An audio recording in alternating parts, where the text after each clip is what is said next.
நலமான வாழ்வே நிறைவான பெருஞ்செல்வம். முருங்கைக்கீரையை பற்றி நம்ம அடிக்கடி நிறைய பார்த்துருக்குறோம். இப்போ முருங்கை விதையை பற்றி பார்ப்போம். முருங்கை விதைங்கிறது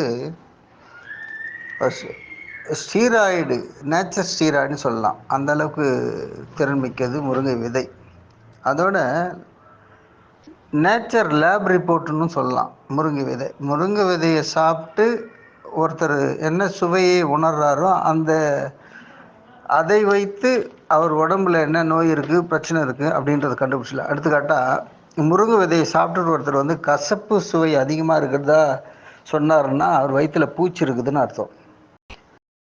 இனிப்பு சுவை அதிகமாக இருக்குது அப்படின்னு சொன்னால் அவரோட தசைகள் பலம் இல்லாமல் இருக்குதுன்னு அர்த்தம்.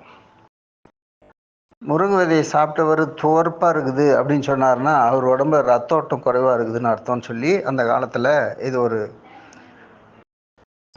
உடல்நிலையை கண்டு கொள்ளக்கூடிய ஒரு ஆய்வு போல் இதை பயன்படுத்தியிருக்கிறாங்க நம்முடைய முன்னோர்கள்.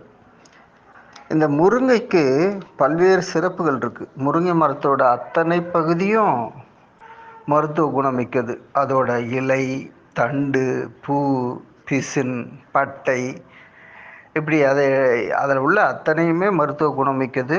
எனவே முருங்கையை வாய்ப்பு கிட்டும் போதெல்லாம் சொல்லக்கூடாது. நாமளே வாய்ப்பை உருவாக்கிட்டு முருங்கைக்கீரை வாரந்தோறும் 2 முறைனா சாப்பிடணும்.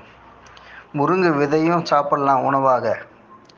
இப்படி அந்த முருங்கையில் எதெல்லாம் நம்ம பயன்படுத்த முடியுமோ அதை நம்ம தொடர்ந்து செய்ய நம்முடைய உடம்பு நல்ல ஆரோக்கிய நிலையில் நீடிப்பதற்கு உதவியாக இருக்கும். இந்த நல்ல தகவல் நாடெங்கும் பரவ ஷேர் பண்ணுங்கள், சப்ஸ்கிரைப் பண்ணுங்கள், லைக் பண்ணுங்கள். அன்புடன் காஞ்சி முகிலன்.